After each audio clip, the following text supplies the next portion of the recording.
حضور نبی اکرم صلی اللہ علیہ وسلم نے فرمایا الا اخبرکم بافضل من درجۃ الصیام والصلاۃ والزکاۃ، کیا میں تمہیں ایسی بات نہ بتاؤں یا کیا میں تمہیں ایسا عمل نہ بتاؤں جو تمہارے روزوں سے، تمہاری نمازوں سے اور تمہارے زکاتوں سے، صدقات سے زیادہ افضل ہے۔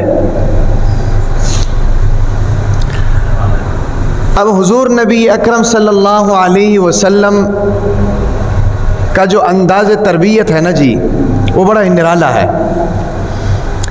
حالانکہ حضور نبی اکرم صلی اللہ علیہ وسلم ڈائریکٹ بھی بتا سکتے تھے کہ بھئی یہ کام کر لو، یہ تمہارے ان چیزوں سے افضل ہے، تمہارے روزوں سے افضل، تمہاری نمازوں سے بھی افضل، تمہارے جناب صدقات سے بھی افضل ہے بھئی، یہ بھی فرما سکتے تھے۔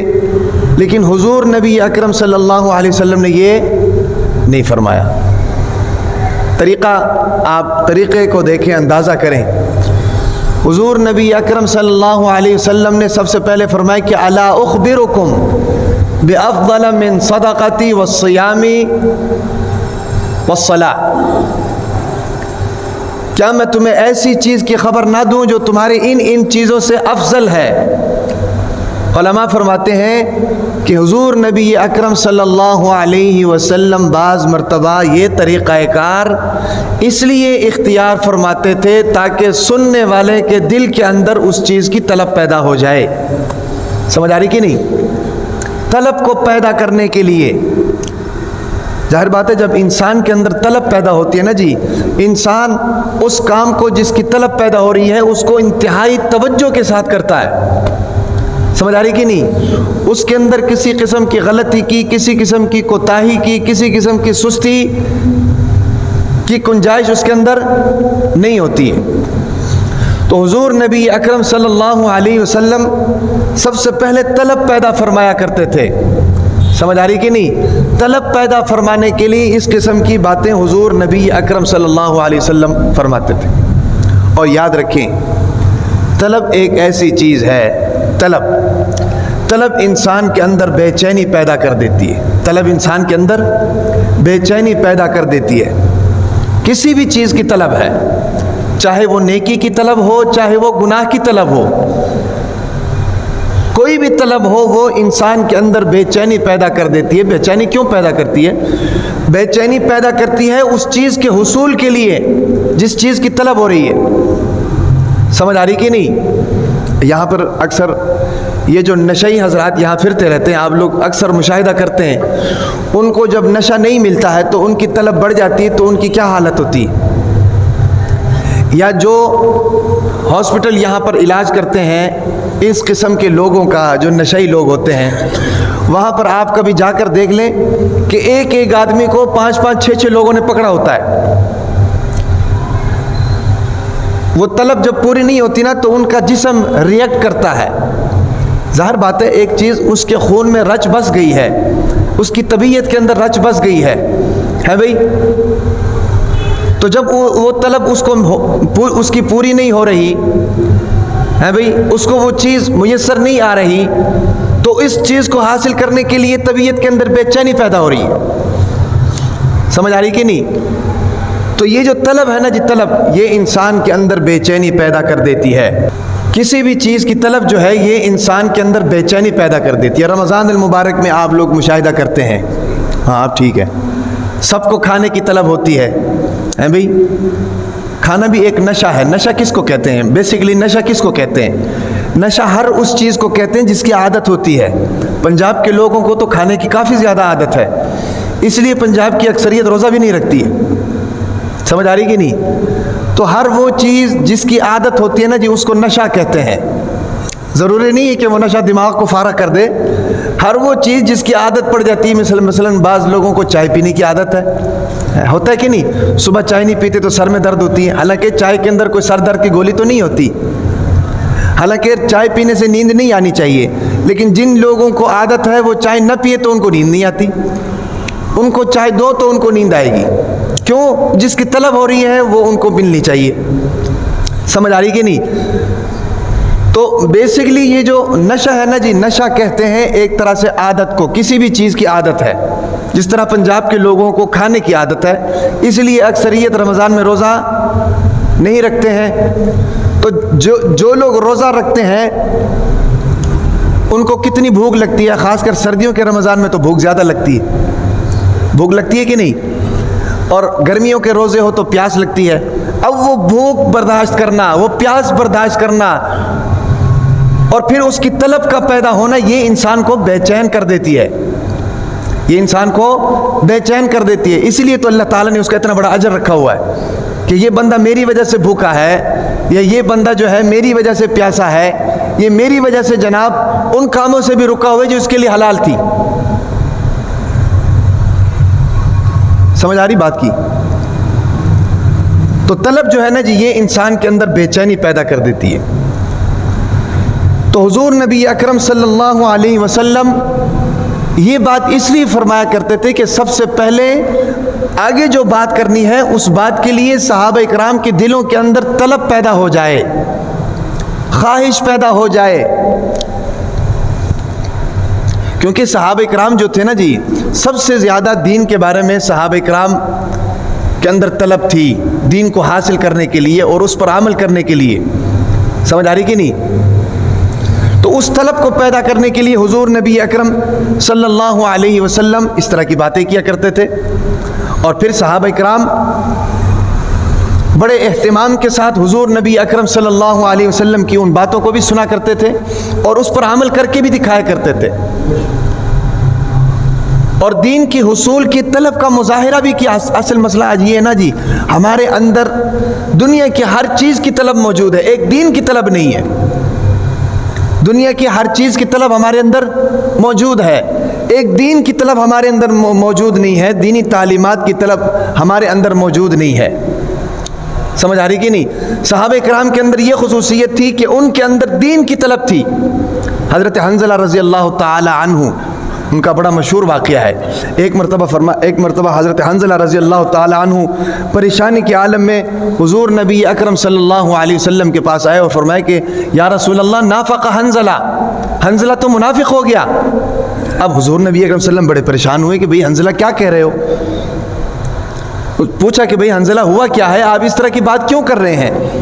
تو حضور نبی اکرم صلی اللہ علیہ وسلم سے فرمایا حضرت حنظلہ نے کہ اللہ کے نبی، جب ہم آپ کے پاس بیٹھتے ہیں بھئی، آپ ہم سے باتیں کرتے ہیں، جنت کے بارے میں تذکرہ ہوتا ہے، جہنم کے بارے میں تذکرہ ہوتا ہے، میدان محشر کے بارے میں تذکرہ ہوتا ہے، اللہ تعالیٰ کے انعامات کے بارے میں تذکرہ ہوتا ہے بھئی، تو ہمارے دل بڑے نرم ہو جاتے ہیں، اللہ تعالیٰ کی محبت ہمارے دل کے اندر آ جاتی ہے، عبادت کرنے کو دل کرتا ہے بھئی، دل ہمارے نرم ہو جاتے ہیں، گناہوں سے ہمیں نفرت ہو جاتی ہے. لیکن جیسے ہی ہم آپ کی مجلس سے باہر نکل کر جاتے ہیں تو ہمارے دل کی وہ کیفیت چینج ہو جاتی ہے. گویا کہ دل کی کیفیت چینج ہونے کا مطلب تو پھر یہ ہے کہ بھئی بندہ منافق ہو گیا. دل تو ایک طرح کا ہونا چاہیے. حضور نبی اکرم صلی اللہ علیہ وسلم مسکرائے اور مسکرا کر حضرت حنظلہ رضی اللہ تعالی عنہ کو تسلی دی اور فرمایا کہ حنظلہ، یہ دل کی کیفیات ہے، یہ تبدیل ہوتی رہتی ہیں، اس سے پریشان ہونے کی ضرورت نہیں ہے. اب حضرت حنظلہ رضی اللہ تعالی عنہ کے اس واقعے سے ہمیں کیا سبق ملتا ہے؟ اس سے ہمیں سبق یہ ملتا ہے کہ وہ حضور نبی اکرم صلی اللہ علیہ وسلم کے پاس اس لیے آئے کہ ان کو اپنے دین کی فکر تھی، ان کو اپنے آخرت کی فکر تھی، ان کے اندر وہ طلب موجود تھی کہ کسی طریقے سے میرے یہ اعمال ضائع نہ ہو جائیں، میرا یہ ایمان ضائع نہ ہو جائے. اپنے ایمان کو بچانے کے لیے، اپنے اعمال کو بچانے کے لیے فوراً حضور نبی اکرم صلی اللہ علیہ وسلم کے پاس آ گئے. ان کو فکر تھی. آج ہم میں سے کتنے لوگ ایسے ہیں کہ جن کا علماء کے ساتھ تعلق ہے؟ اپنے روزمرہ کے مسائل ہم علماء سے ڈسکس کرتے ہیں. کتنے لوگ ایسے ہیں؟ 100 میں سے 2%. کتنے لوگ ایسے ہیں کہ جو جناب مسجد کے امام کے ساتھ یا مسجد کے خطیب صاحب کے ساتھ تعلق رکھتے ہیں اس بنیاد پر کہ یار ہمارے روزمرہ کے جو مسائل ہیں ہم ان سے رہنمائی حاصل کریں. دنیا کا ہر کام کرنے کے لیے تیار ہے بھئی، دنیا کا ہر کام ہمیں آتا ہے. تیار کیا؟ دنیا کا ہر کام ہمیں آتا ہے. اگر نہیں آتا ہے تو صرف دینداری نہیں آتی ہے. اگر ہمیں نہیں آتا ہے تو صرف مسلمانی ہمیں نہیں آتی ہے، باقی دنیا کا ہر کام ہم سے کرا لو، ہم ایکسپرٹ ہیں دنیا کے. سمجھ آ رہی کہ نہیں؟ اس لیے جس طرح صحابہ کرام کے دل کے اندر دین کی طلب تھی نا جی، ہمارے دل کے اندر بھی دین کی طلب ہونی چاہیے. جب ہمارے اندر طلب پیدا ہوگی تو پھر ہمارے اندر بے چینی پیدا ہوگی. جب ہمارے اندر بے چینی پیدا ہوگی تو ہمارے اندر اپنے ایمان کو بچانے کے لیے فکر مندی پیدا ہوگی. ہمارے اندر اپنے اعمال کو ضائع ہونے سے بچانے کے لیے فکر مندی پیدا ہوگی. ہم 24 گھنٹے کی زندگی میں بہت سے ایسے کام کرتے ہیں جو ہمارے لیے باعث ثواب ہوتے ہیں، اور بہت سے ایسے کام کرتے ہیں کہ ان اعمال کی وجہ سے جو ثواب ہمیں ملے ہوتے ہیں وہ ثواب سارے ضائع ہو جاتے ہیں اور ہمیں پتہ تک نہیں چلتا ہے. ہمیں پتہ تک نہیں چلتا ہے. نیکی بھی کر رہے ہیں تب بھی پتہ نہیں چل رہا. وہ پتہ اس لیے نہیں چل رہا کہ ہمیں اس کا علم ہی نہیں ہے. سیدھی سی بات ہے، ہمیں اس کا علم ہی نہیں ہے. اور برائی کر رہے ہیں اس کا بھی ہمیں پتہ نہیں چل رہا اور ہماری نیکیاں ساری ضائع ہو رہی ہیں. سمجھ آ رہی کہ نہیں؟ ایسا کیوں ہو رہا ہے؟ ایسا اس لیے ہو رہا ہے کہ ہمارے دل کے اندر وہ محبت نہیں ہے دین کو حاصل کرنے کے لیے. ہمارے دل کے اندر وہ طلب ہی نہیں ہے دین کو سمجھنے کے لیے. سمجھ آ رہی کہ نہیں؟ اس لیے یہ ہے صحابہ کرام رضوان اللہ علیہم اجمعین کے دل کے اندر طلب ہوتی تھی. اور اسی طریقے سے حضرت عمر رضی اللہ تعالی عنہ کے بارے میں آتا ہے کہ حضرت عمر رضی اللہ تعالی عنہ جو ہیں وہ حضرت حذیفہ رضی اللہ تعالی عنہ سے بار بار پوچھا کرتے تھے، کیونکہ حضرت حذیفہ رضی اللہ تعالی عنہ جو تھے نا جی، وہ حضور نبی اکرم صلی اللہ علیہ وسلم کے رازدار تھے. بڑی راز کی باتیں اللہ کے نبی نے حضرت حذیفہ کو بتائی ہوئی تھی. اور پوری منافقین کی فہرست، کیونکہ منافق کا تو پتہ نہیں چلتا نا بعض مرتبہ، منافق کہتے ہی اس کو ہیں جس زبان پر کچھ اور ہوتا ہے دل میں کچھ اور ہوتا ہے. سمجھ آ رہی کہ نہیں؟ منافق تو کہتے اس کو ہیں. تو حضور نبی اکرم صلی اللہ علیہ وسلم کو تو سارے معلوم تھے، اللہ تعالیٰ نے بتایا ہوا تھا کہ فلانا شخص منافق ہے، فلانا شخص مخلص ہے. تو حضور نبی اکرم صلی اللہ علیہ وسلم نے منافقین کی فہرست جو تھی وہ حضرت حذیفہ رضی اللہ تعالی عنہ کو دی تھی کہ یہ منافق ہے. اس لیے صحابہ کرام رضوان اللہ علیہم اجمعین جو تھے نا جی، مدینے کے اندر یا مکے کے اندر کوئی بھی فوت ہوتا تو صحابہ کرام رضوان اللہ علیہم اجمعین حضرت حذیفہ کو دیکھتے تھے. جس جنازے پہ حضرت حذیفہ رضی اللہ تعالی عنہ ہوتے صحابہ کرام بھی شریک ہو جاتے. جس جنازے پہ حضرت حذیفہ نہ ہوتے صحابہ کرام بھی شریک نہیں ہوتے. تو اس کی وجہ بھی یہی تھی، حضرت حذیفہ شریک نہیں ہے اس کا معنی یہ ہے کہ یہ منافق ہے، شریک نہیں ہوتے تھے. حضرت حذیفہ موجود ہے اس کا معنی یہ ہے کہ یہ مخلص ہے، مسلمان ہے، ایمان والا ہے. صحابہ کرام بھی شریک ہو جاتے تھے. یہ بھی دین کی طلب کی ایک بہت بڑی دلیل ہے. سمجھ آ رہی کہ نہیں؟ تو حضرت عمر رضی اللہ تعالیٰ عنہ کے بارے میں بتا رہا تھا. حضرت عمر رضی اللہ تعالیٰ عنہ اکثر حضرت حذیفہ رضی اللہ تعالیٰ عنہ سے پوچھتے تھے. دیکھو وقت کا خلیفہ امیر المؤمنین جس کے بارے میں حضور نبی اکرم صلی اللہ علیہ وسلم کے زبان سے یہ بات نکلی ہو کہ میرے بعد اگر کوئی نبی ہوتا تو عمر ہوتا ہے بھئی، جس کے بارے میں حضور نبی اکرم صلی اللہ علیہ وسلم نے یہ تک فرمایا کہ جس راستے سے حضرت عمر رضی اللہ تعالی عنہ کا گزر ہو وہاں شیطان جا نہیں سکتا.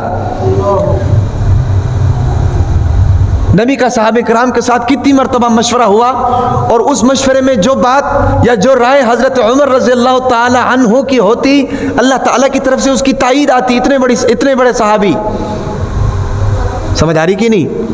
اور پھر جس کے بارے میں حضور نبی اکرم صلی اللہ علیہ وسلم نے فرمایا کہ عمر جب میں معراج پہ گیا تھا تو میں تیرے محل کے اندر گیا تھا، میں نے تیرا محل دیکھا تھا. جس کے بارے میں اللہ کے نبی نے یہ کہا وہ حضرت عمر رضی اللہ تعالی عنہ حضرت حذیفہ کے پاس آتے ہیں اور آ کر پوچھتے ہیں بڑے پیار کے ساتھ، جس طرح ہمارے زبان میں ہوتے ہیں نا منتے ترلے، پیار کے ساتھ پوچھتے ہیں حذیفہ ذرا مجھے یہ بتاؤ کہ جو فہرست اللہ کے نبی نے تجھے دی منافقین کی کہیں ان منافقین میں اس عمر کا نام تو شامل تو نہیں ہے؟ سمجھ آ رہی کہ نہیں؟ آخر اتنے بڑے صحابی اولوالعزم صحابی کیوں پوچھ رہے تھے حضرت حذیفہ سے؟ وہ اس لیے پوچھ رہے تھے کہ ان کو آخرت کی فکر تھی، ان کو دین کی طلب تھی ان کے اندر.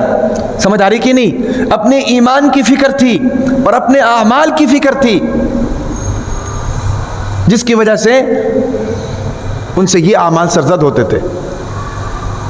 تو اس لیے دین کی طلب کو پیدا کرنا یہ انتہائی ضروری ہے، یاد رکھیں. اب سوال یہ پیدا ہوتا ہے دین کی طلب پیدا کیسے ہو؟ دین کی طلب پیدا کیسے ہو؟ دین کی طلب کو پیدا کرنے کے لیے آپ کو اس ماحول کے اندر جانا ہوگا، اس ماحول میں ایڈجسٹ ہونا ہوگا. علماء کرام کے پاس جانا ضروری ہے، دینی محافل کے اندر، دینی مجالس کے اندر شرکت کرنا یہ انتہائی ضروری ہے. اور یہ لمحہ فکریہ ہے کہ ہم لوگ جب سے پیدا ہوتے ہیں یا جب سے کاروبار شروع کرتے ہیں مرتے دم تک اپنا سارا کچھ اس کاروبار کو ہی سمجھ رہے ہوتے ہیں. یہ لمحہ فکریہ ہے. نہ ہم اس طرف دھیان کرتے ہیں کہ یار ہمارا دینی لیول کتنا ہے، دین کے اعتبار سے ہمارا سٹیٹس کیا ہے، دین کے اعتبار سے ہم کس معیار پہ ہیں. نہ ہم خود اپنے بارے میں سوچتے ہیں اور نہ ہی اپنے ماتحتوں کے بارے میں سوچتے ہیں، اپنی اولاد کے بارے میں سوچتے ہیں. لمحہ فکریہ ہے. سمجھ آ رہی کہ نہیں؟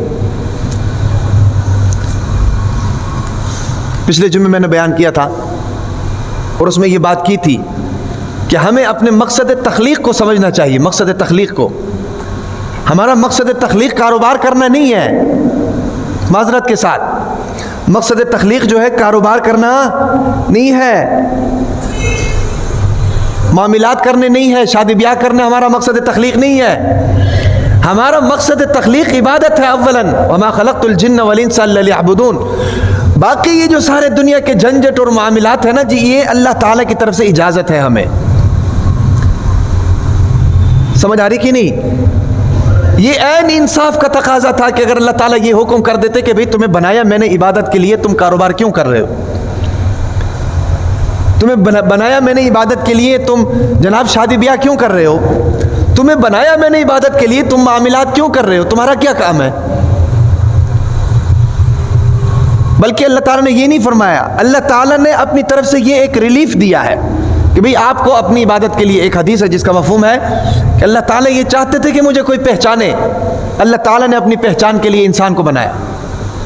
یہ ہے انسان کا مقصد تخلیق. الذی خلق الموت والحیات لیبلوکم ایکم احسن عملا. تم میں سے کون سا اچھا عمل، کون اچھا عمل کرتا ہے. یہ موت اور حیات کو اس لیے بنایا گیا. سمجھ آ رہی کہ نہیں؟ مقصد تخلیق یہ ہے. باقی کاروبار کریں، پچھلی بار تو میں نے کہا لاکھوں کمائیں، کروڑوں کمائیں، اربوں کمائیں، حلال ہونا چاہیے. دن رات کاروبار کریں، خود بھی حلال پہنے، حلال کھائے، بیوی بچوں کو بھی حلال پہنائیں، حلال کھلائیں. لیکن مقصد تخلیق آپ کے ذہن میں ہونا چاہیے. بے وقوف ترین وہ شخص ہے کہ جو اپنے آپ کو مسلمان بھی کہتا ہے اور مقصد تخلیق کا اس کو نہیں پتا.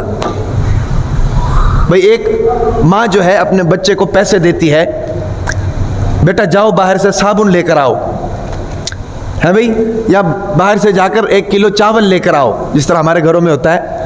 تو اگر بیٹا باہر نکلتا ہے اور باہر نکل کر اس کا کوئی یار اس کو مل جاتا ہے، کوئی دوست، اس کے ساتھ ہیلو ہائی کر لیتا ہے، آگے جاتا ہے تو ایک اور دوست مل جاتا ہے، اس کے ساتھ ہیلو ہائی کرتا ہے بھئی، تو اس کی تو اجازت ہے.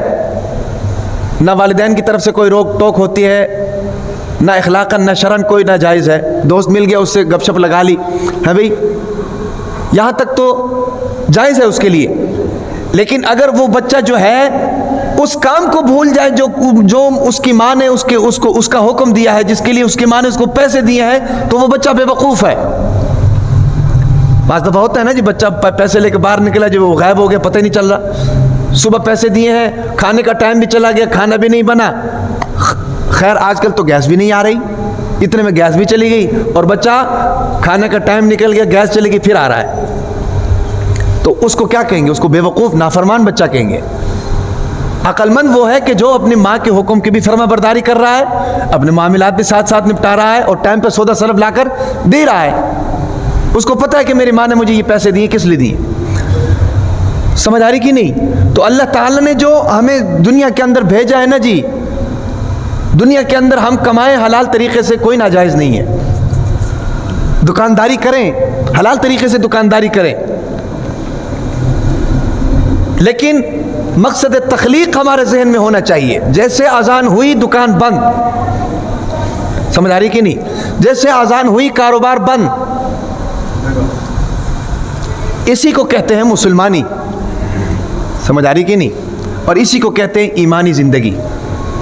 تو بات چل رہی تھی کہ دل کے اندر طلب پیدا ہونی چاہیے. حضور نبی اکرم صلی اللہ علیہ وسلم اس طرح کی بات اس لیے فرمایا کرتے تھے کہ سب سے پہلے صحابہ کرام رضوان اللہ علیہم اجمعین کے دلوں کے اندر جناب طلب پیدا کی جائے. جب طلب پیدا ہوگی تو بات کا اثر پیدا ہوگا, سمجھ آ رہی کہ نہیں؟ اور پھر ایک اور بات یاد رکھیں, جب انسان کے دل کے اندر طلب پیدا ہوتی ہے نا جی, اللہ تعالیٰ کی طرف سے مدد بھی طلب کے بعد آتی ہے. اللہ تعالیٰ کی طرف سے مدد بھی طلب کے بعد آتی ہے. جب آپ کے دل میں طلب نہیں ہے نا جی, اللہ کی طرف سے مدد بھی نہیں ہے. یاد دیکھیں, جب انسان کے دل کے اندر طلب پیدا ہوتی ہے, انسان اپنے اس جائز حاجات کو یا اس جائز خواہش کو پورا کرنے کے لیے حرکت کرتا ہے, محنت کرتا ہے, مشقت اٹھاتا ہے, جد و جہد کرتا ہے. ہاں بھائی, اللہ تعالیٰ اس کی محنت کا پھل اس کو دیتا ہے, اور اس کی محنت کا پھل اس کو اس صورت میں دیتا ہے کہ اس کو اس کام میں کامیابی عطا فرماتے ہیں. یہی اللہ تعالیٰ کی طرف سے مدد ہے. آپ کسی اور چیز کو نہ دیکھیں, دعاؤں کو ہی دیکھ لیں. علماء کرام فرماتے ہیں کہ اللہ, یہ ہو نہیں سکتا ہے کہ ایک مسلمان کی دعا رد کی جائے. مسلمان کی دعا کبھی رد نہیں ہوتی, مسلمان کی دعا کبھی رد نہیں ہوتی. اس میں تاخیر ہو سکتی ہے, قبولیت میں تاخیر ہو سکتی. بعض مرتبہ ہماری دعائیں ایسی ہوتی ہیں نا جی, وہ اگر قبول ہو جائیں تو ہمارے لیے مصیبت ہے. انسان تو ناسمجھ ہے بھائی, انسان تو, بچہ اپنے باپ سے اگر کوئی ایسی چیز مانگ لے جو اس کے لیے نقصان دہ ہے تو باپ تو اس کو لے کر نہیں دیتا نا جی. بچہ تو چاہتا ہے کہ مجھے مل جائے, لیکن باپ کو تو پتہ ہوتا ہے یہ اس کے لیے نقصان دہ ہے. سمجھ آ رہی کہ نہیں؟ تو مسلمان کی دعا بلن کوئی رد نہیں ہوتی, یہ بات ذہن میں رکھیں. مسلمان کی دعا کی قبولیت میں تاخیر ہو سکتی ہے. تاخیر اس لیے ہو رہی ہے کہ بھئی اللہ تعالیٰ نے اپنی مرضی اور منشا کے مطابق جب اس کو اس چیز کا فائدہ ہوگا اللہ تعالیٰ اس کو عطا کریں گے. سمجھ آ رہی کہ نہیں؟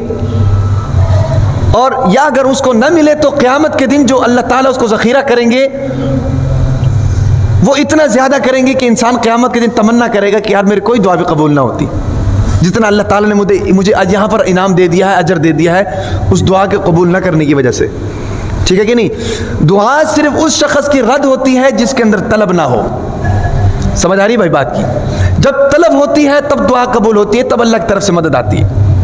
ہم دعاؤں میں بھی نا فارمیلٹی کرتے ہیں, یا فجر کے بعد ہو گیا یا عصر کے بعد جو اجتماعی دعا ہوتی ہے, اس میں ہم اکثر لوگ تو ویسے بھی دعا نہیں کرتے, نکل جاتے ہیں. جو یہاں پر بیٹھے ہوتے ہیں نا جی, ان میں سے بھی جناب 5-7 لوگ ہوتے ہیں جو بڑے انہماک کے ساتھ دعا کرتے ہیں, باقی سارے ویسے فارمیلٹی پوری کرتے ہیں. تو اس طرح تو دعا قبول نہیں ہوتی. دعا سنت کے طریقے کے ساتھ ہو, ہے بھائی, اللہ تعالیٰ کے ساتھ جناب اپنے 24 گھنٹے کی زندگی اللہ تعالیٰ کے ساتھ ڈسکس کریں, اللہ تعالیٰ کے ساتھ تعلق مضبوط کریں, ہے بھائی, اللہ تعالیٰ کو تصور میں لائیں, اللہ تعالیٰ کے حمد و ثنا کریں, اس کے بعد درود شریف کا اہتمام کریں. تو یہ ہو نہیں سکتا کہ ایک مسلمان کی دعا رد ہو. میں تو اکثر اپنے طلبہ اکرام کو کہتا ہوں کہ دعاؤں کا معمول ہونا چاہیے. 5 نمازوں میں ایک ٹائم بھی, آپ حضرات بھی سارے 5 نمازوں میں ایک ٹائم کم از کم ہمارا دعا کا تو معمول ہونا چاہیے. صحیح ٹھیک ٹھاک دعا. اور آپ میری بات لکھ لیں کہ آپ کی 24 گھنٹے کی زندگی ٹینشن سے فری ہو جائے گی.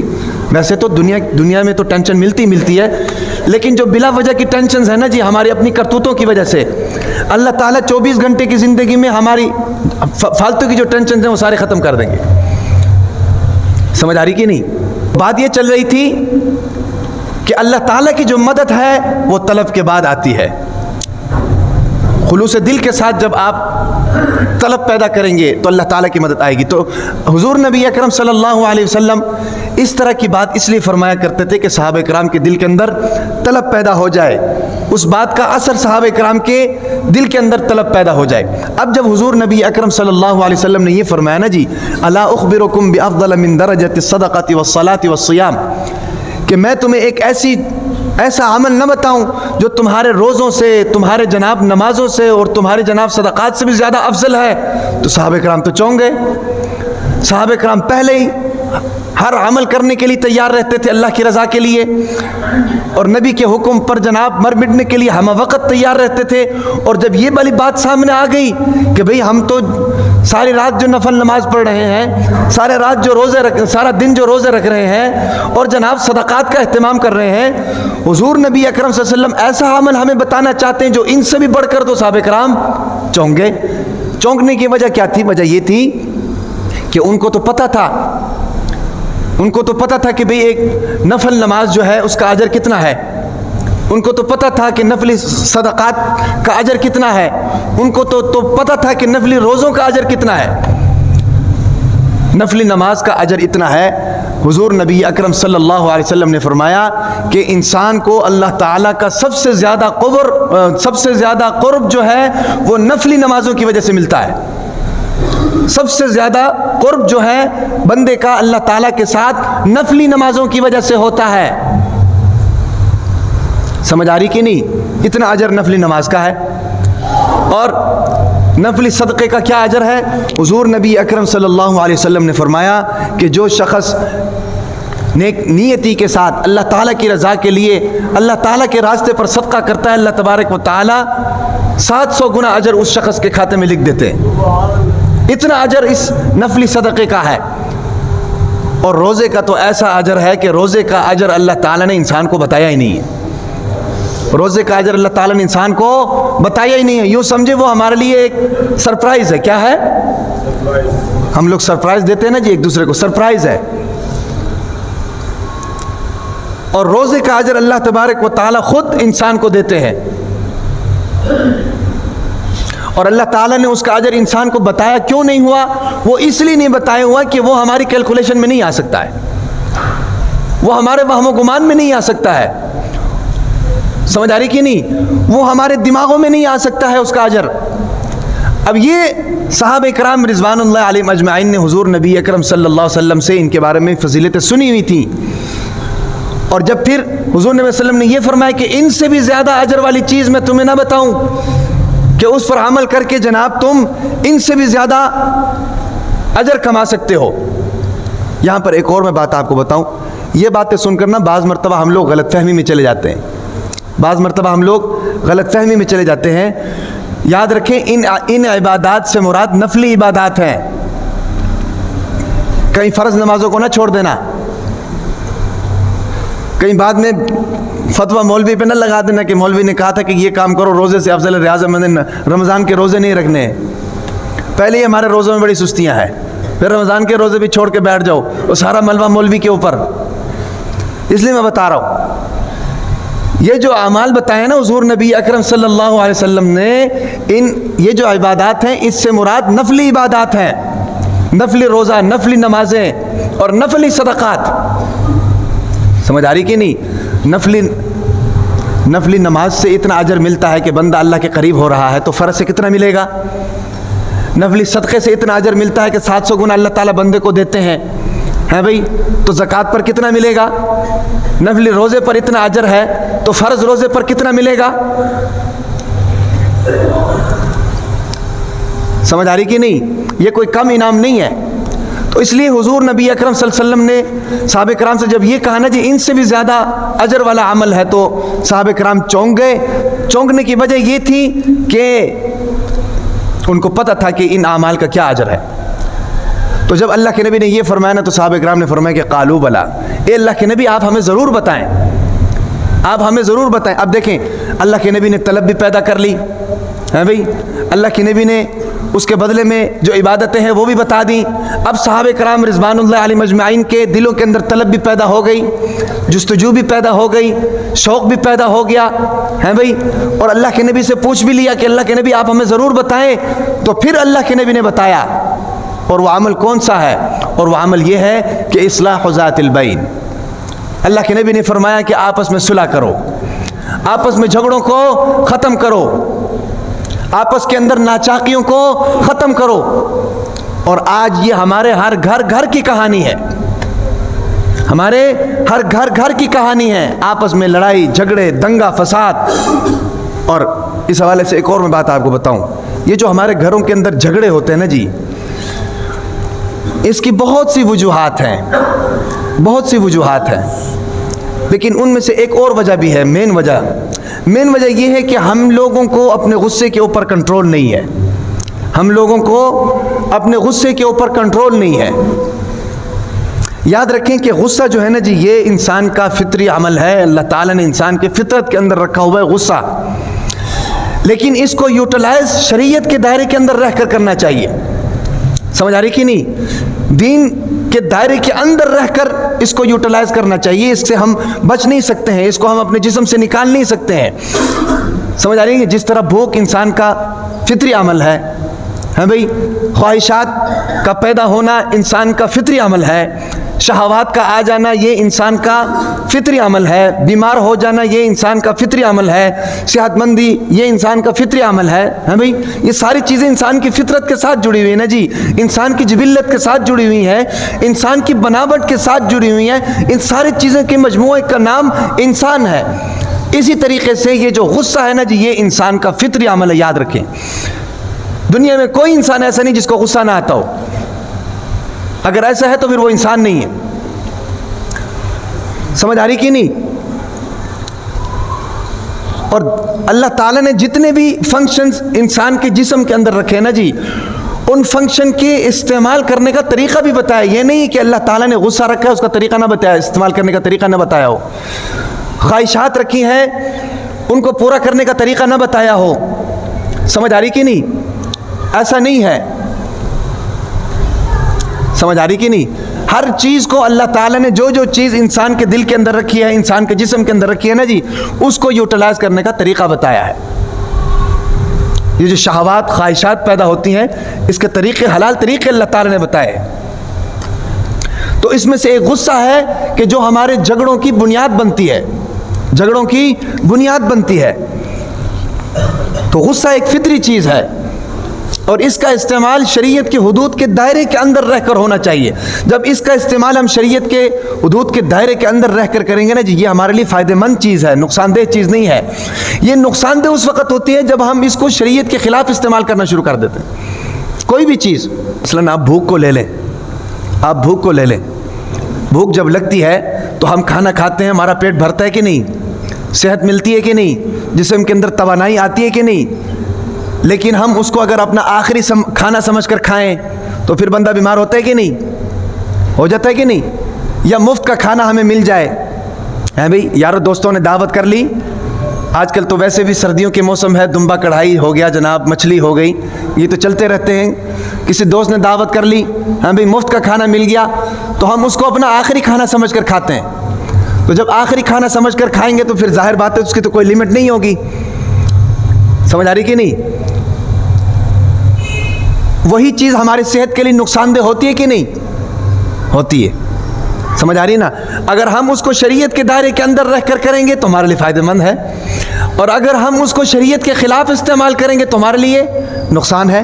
اسی طریقے سے اللہ نے آنکھ دی ہے، اس آنکھ کو استعمال کرنے کا طریقہ بھی بتایا ہے۔ جب تک یہ آنکھ شریعت کے دائرے کے اندر رہ کر کام کرے گی تو یہ ہمارے لیے فائدہ مند ہے، اس کا ثواب ہے۔ یہ آنکھ دی ہے، اس کے ذریعے ماں باپ کی زیارت کریں، مقبول حج اور عمرے کا ثواب ہے۔ سمجھ آ رہی کہ نہیں؟ یہ آنکھ دی ہے، اس کے ذریعے قرآن کو پڑھیں، ہر حرف پر 10 نیکیاں ہیں۔ سمجھ آ رہی کہ نہیں بھائی؟ لیکن اگر اسی آنکھ کو ہم غلط طریقے پر استعمال کریں گے، ناجائز طریقے پر استعمال کریں گے، اسی آنکھ کے ذریعے اگر ہم بے پردگی کرتے ہیں یا اسی آنکھ کے ذریعے ہم بے حیائی کرتے ہیں تو یہ اس آنکھ کا غلط استعمال ہے۔ اسی طریقے سے زبان ہے، زبان اللہ نے دی ہے، اللہ کا ذکر کرے۔ سمجھ آ رہی کہ نہیں؟ الا بذکر اللہ تطمئن القلوب، دلوں کا اطمینان اللہ کے ذکر میں ہے۔ زبان اللہ نے دی ہے، اس کے ذریعے قرآن پڑھیں، لیکن اگر ہم اسی زبان کے ذریعے گندی باتیں کرنا شروع کر دیں، اسی زبان کے ذریعے جناب ہم گالم گلوچ شروع کر دیں، تانے بازی شروع کر دیں، تو یہ زبان کا غلط استعمال ہے۔ یوم تشہد علیہم السنتہم وایدیہم وارجلہم بما کانوا یعملون، کل قیامت کے دن یہی زبان اور یہی کان اور یہی آنکھیں اور یہی جسم، یاد رکھیں، یا ہمارے حق میں گواہی دے گا یا ہمارے خلاف گواہی دے گا۔ اگر صحیح استعمال ہوا ہو تو یہ ہمارے حق میں گواہی دے گا، اگر غلط استعمال ہوا ہو تو یہ ہمارے خلاف گواہی دے گا۔ سمجھ آ رہی کہ نہیں؟ آج تو ہماری زبان بولتی ہے نا، صرف زبان بولتی ہے. قیامت کے دن یاد رکھیں آنکھیں بھی بولیں گی، کان بھی بولیں گے، یہ ناک بھی بولے گی. سمجھ آ رہی کہ نہیں؟ ہاتھ بھی بولیں گے، یہاں تک کہ انسان کا چمڑا بھی بولے گا.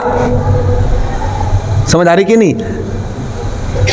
جس رب کائنات نے اس زبان کو بولنے کی طاقت دی ہے نا جی، وہ اس ہاتھ کو بھی بولنے کی طاقت دے سکتا ہے، کیونکہ یہ بھی گوشت کا بنا ہے، زبان بھی گوشت کی ہے.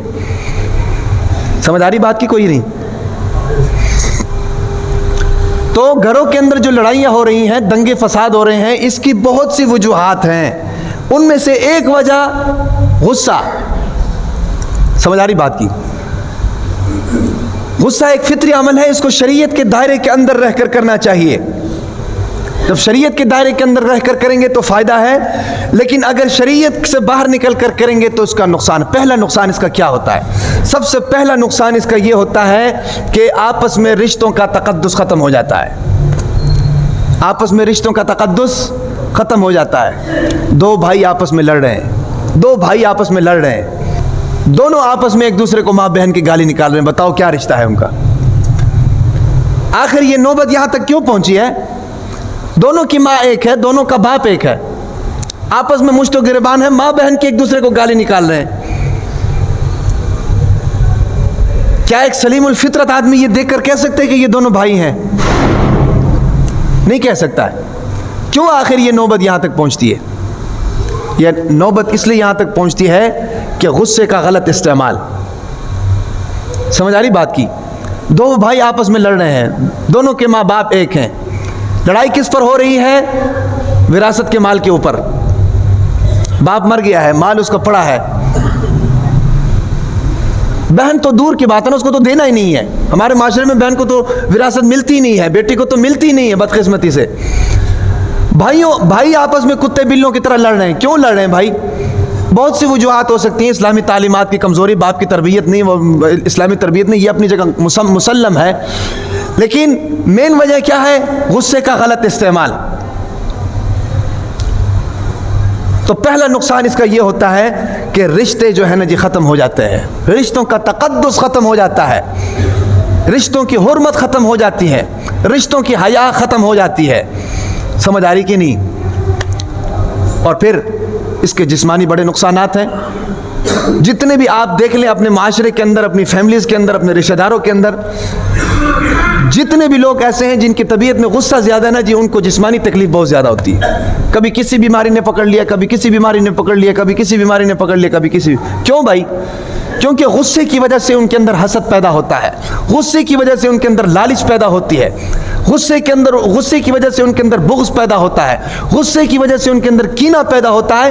یہ ساری وہ روحانی بیماریاں ہیں جو انسان کو جسمانی بیماری میں مبتلا کر دیتی ہیں. حاسد آدمی کبھی بھی صحت مند نہیں رہتا، کیونکہ حسد کی وجہ سے وہ کڑتا رہتا ہے. لالچی آدمی کبھی بھی صحت مند نہیں رہتا، کیونکہ لالچ کی وجہ سے وہ کڑتا رہتا ہے، اس کی لالچ پوری نہیں ہو رہی ہوتی. اور یہ ساری چیزیں غصے کی بنیاد پر وجود میں آ رہی ہوتی. سمجھ آ رہی کہ نہیں؟ تو جسمانی نقصان دہ ہے یہ چیز، غصہ. سمجھ آ رہی کہ نہیں؟ اور پھر اخلاقی طور پر بھی، سماجی طور پر بھی جو آدمی غصے والا ہوتا ہے نا جی، اس سے نفرت کی جاتی ہے. یاد رکھیں میری بات، غصے والا جو آدمی ہوتا ہے نا جی، اس سے نفرت کی جاتی ہے. اس سے بات کرنا گوارا کوئی نہیں کرتا.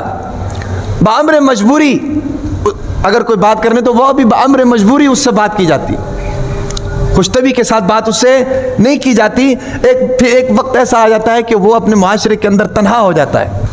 اور پھر ایک اور میں بات آپ کو بتاؤں، غصے کا ایک بہت بڑا نقصان ہے. وہ کیا ہے؟ وہ یہ ہے کہ غصہ جو ہے یہ انسان کی صلاحیتوں کو ختم کر دیتا ہے. انسان کی صلاحیتوں کو غصہ ختم کر دیتا ہے. انسان کے اندر جو صلاحیتیں موجود ہوتی ہیں یا جو قائدانہ کردار انسان کے اندر موجود ہوتا ہے نا جی، یہ غصہ اس قائدانہ کردار کو یا اس قائدانہ صلاحیت کو یہ غصہ ختم کر دیتا ہے. یہ جتنے بھی غصے والے لوگ ہوتے ہیں نا جی، جتنے بھی غصے والے لوگ ہوتے ہیں کامیاب نہیں ہوتے. کیوں نہیں ہوتے بھائی؟ کیوں نہیں ہوتے؟ حالانکہ صلاحیت ان کے اندر ہوتی ہے. کامیاب اس لیے نہیں ہوتے کہ وہ غصہ ان کی صلاحیتوں کو ختم کر دیتا ہے، ان کو کسی جگہ نہیں رہنے دیتا. سمجھ آ رہی کہ نہیں؟ بات ذہن میں رکھو. ہمارے یہاں جوہر ٹاؤن میں میں مدرسے میں ہوتا ہوں، وہاں میں نے خود اس چیز کا مشاہدہ کیا. جتنے طلبہ کرام دماغ کے تیز ہوتے ہیں نا جی، غصے کے تیز ہوتے ہیں، پڑھائی میں نل ہوتے ہیں. پڑھائی میں نیل ہوتے ہیں. کیوں بھائی؟ وہ اس لیے نیل ہوتے ہیں کہ غصے کے تیز ہیں. دماغ ایک ہی چیز کو مینیج کر سکتا ہے نا بھائی. جب انسان کو غصہ آتا ہے، غصہ اور عقل ایک جگہ جمع نہیں ہوتی ہیں. غصہ اور عقل ایک جگہ جمع نہیں ہوتی ہیں. جب غصہ اور عقل ایک جگہ جمع نہیں ہوں گی تو پھر پڑھائی کا تعلق تو عقل کے ساتھ ہے، تعلیم کا تعلق تو عقل کے ساتھ ہے. سمجھ آ رہی کہ نہیں؟ کوئی بھی وہ کام جس میں سمجھداری مطلوب ہوتی ہے اس کام میں وہ لوگ نل ہوتے ہیں. اس کی وجہ یہی ہوتی ہے. آج کل ایک بہت بڑا نقصان جو غصے کی وجہ سے ہمارے سامنے آ رہا ہے وہ کیا ہے؟ طلاق کا بڑھتا ہوا رجحان، طلاقوں کا بڑھتا ہوا رجحان. یہ کیوں اس کا ریشو بڑھ رہا ہے؟ اس کی وجہ یہی ہے، غصہ.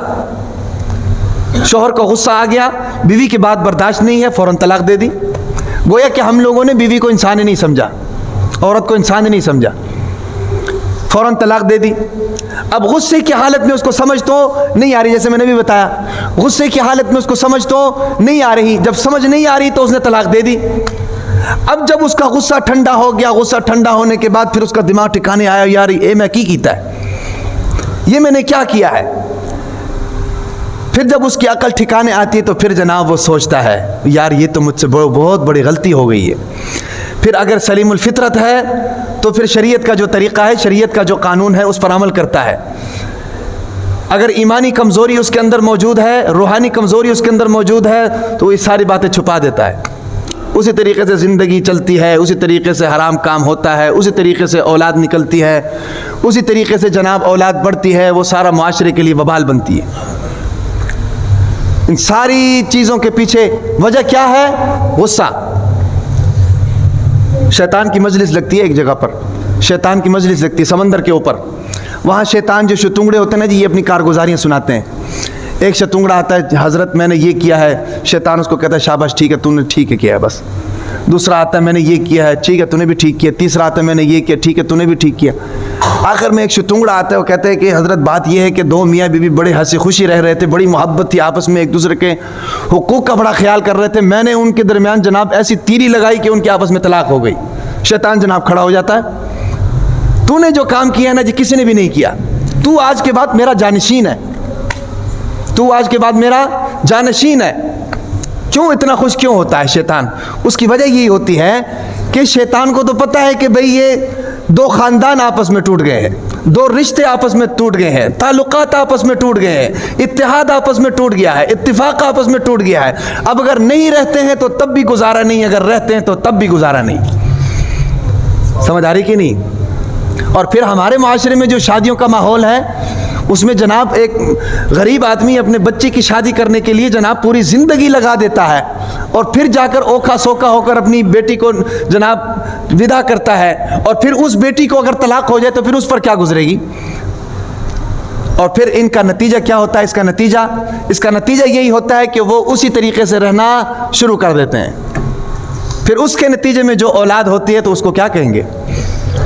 سمجھ آ رہی کہ نہیں؟ تو یہ ساری چیزیں کیوں ہو رہی ہیں؟ سوال یہ بنتا ہے یہ ساری چیزیں اس لیے ہو رہی ہیں کہ ہمارے اندر غصہ ہے.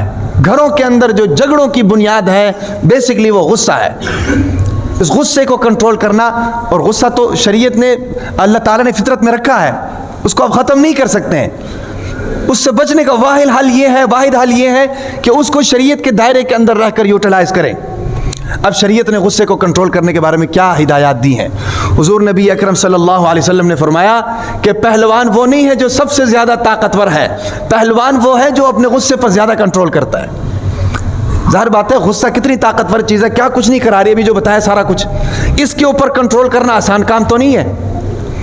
سب سے زیادہ پہلوان وہ نہیں ہے جناب جو روٹیاں زیادہ کھاتا ہے، بادام زیادہ پستے زیادہ کھا کر پہلوانی زیادہ کرتا ہے، طاقتور زیادہ ہے، وہ نہیں. سب سے بڑا پہلوان وہ ہے جو اپنے غصے کے اوپر کنٹرول کرے. سمجھ آ رہی کہ نہیں؟ غصے کے اوپر جو شخص کنٹرول کرے گا وہ کامیاب ہے، ہر میدان میں آگے نکلے گا. سمجھ آ رہی بات کی؟ اور پھر ایک حدیث کے اندر آتا ہے، فرمایا ایک صحابی حضور نبی اکرم صلی اللہ علیہ وسلم کے پاس حاضر ہوا، پوچھا اللہ کے نبی سب سے افضل عمل کون سا ہے؟ اللہ کے نبی نے فرمایا حسن اخلاق. کیا فرمایا؟ حسن اخلاق. وہ صحابی جو تھا دائیں طرف سے پھر آیا، کیونکہ جمگٹا لگا ہوا تھا، دائیں طرف سے آیا، گھس کے آ کر پھر پوچھا اللہ کے نبی سب سے افضل عمل کون سا ہے؟ اللہ کے نبی نے فرمایا حسن اخلاق۔ بائیں طرف سے آیا، پھر پوچھا کہ اللہ کے نبی سب سے افضل عمل کون سا ہے؟ پھر اللہ کے نبی نے فرمایا حسن اخلاق۔ پھر پیچھے سے آیا، پیچھے سے آ کر پھر پوچھا کہ اللہ کے نبی سب سے افضل عمل کون سا ہے؟ اللہ کے نبی نے فرمایا مجھے لگتا ہے تم میری بات سمجھے نہیں ہو۔ فرمایا مجھے لگتا ہے کہ تم میری بات سمجھے نہیں ہو۔ فرمایا کہ اپنے غصے کو کے اوپر قابو کرنا اور خود کو اور دوسروں کو اپنے غصے سے محفوظ کرنا، یہ سب سے بڑا عمل ہے۔ حسن اخلاق کا مطلب تو یہ ہے، یہ تو حسن اخلاق نہیں ہے نا باہر جا کر جناب ہر ایک کے ساتھ بڑے ادب احترام کے ساتھ ملو، اور گھر جاؤ تو جناب ایک بچہ ادھر چھپا ہو، دوسرا بچہ ادھر چھپا ہو، بیوی جناب ادھر چھپی ہو، کیوں؟ ابو جی آ گئے۔ یہ حسن اخلاق نہیں ہے۔ گھر کے اندر اور ماحول، باہر نکل کر اور ماحول۔ ہاں بھئی، حسن اخلاق وہ ہے کہ جس کے اخلاق کے بارے میں اس کے قریبی لوگ گواہی دیں کہ یار حسن اخلاق والا بندہ ہے۔ سمجھ آ رہی کہ نہیں بات کی؟ تو یہ طریقہ کار شریعت نے بتایا۔ اور پھر ایک طریقہ کیا، جب غصہ آ جائے تو کیا کرنا چاہیے؟ غصہ آ جائے تو سب سے پہلا عمل یہ ہے تعوذ پڑھنا چاہیے، اعوذ باللہ من الشیطان الرجیم، اعوذ باللہ من الشیطان الرجیم، یہ کرنا چاہیے۔ اور سمجھ آ رہی؟ اور پھر سب سے بہترین عمل خاموش رہے۔ سب کے لیے یاد رکھیں، سب کے لیے یہ بہترین جواب ہے، خاموش۔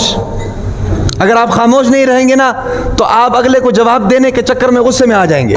اور اللہ کے نبی نے کیا فرمایا؟ من صمت نجا، جو چپ ہو گیا اس کو نجات مل گئی، جو چپ ہو گیا اس کو نجات مل گئی۔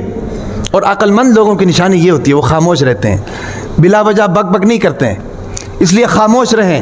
جب غصہ آ جائے تو خاموش رہیں، اور آپ کی خاموشی بتائے کہ یہ غصے میں ہے۔ سمجھ آئی کہ نہیں؟ آپ کا گرجنا اور برسنا نہ بتائے، آپ کی خاموشی بتائے کہ یہ غصے میں ہے۔ اللہ کے نبی حضور نبی اکرم صلی اللہ علیہ وسلم جب غصے میں ہوتے تھے تو صحابہ کرام پہچان جاتے تھے۔ اللہ کے نبی بولتے نہیں تھے، پہچان جاتے تھے حضور نبی صلی اللہ علیہ وسلم کے چہرے انور کو دیکھ کر کہ اللہ کے نبی کی طبیعت میں غصہ آیا ہوا ہے۔ سمجھ آ رہی کہ نہیں؟ اور پھر حالت کو تبدیل کر لینا چاہیے، حالت کو تبدیل۔ اللہ کے نبی نے فرمایا جب غصہ آ رہا ہو، کھڑے ہیں تو بیٹھ جائیں، بیٹھے ہیں تو لیٹ جائیں، لیٹے ہیں تو بیٹھ جائیں، بیٹھے ہیں تو کھڑے ہو جائیں، یعنی حالت کو تبدیل کریں۔ سمجھ آ رہی کہ نہیں؟ اور پھر وضو کرنا بھی مستحب عمل ہے، سنت عمل ہے، وضو کر لینا چاہیے، پانی پی لینا چاہیے۔ یہ ساری وہ چیزیں ہیں جو غصے کو ختم کر سکتی ہیں، لیکن یاد رکھیں کہ غصہ انسان کے جسم سے ختم نہیں ہوتا۔ بہرحال غصہ انسان کی فطرت کا حصہ ہے، اس کو شریعت کے دائرے کے اندر رہ کر یوٹیلائز کرنا چاہیے۔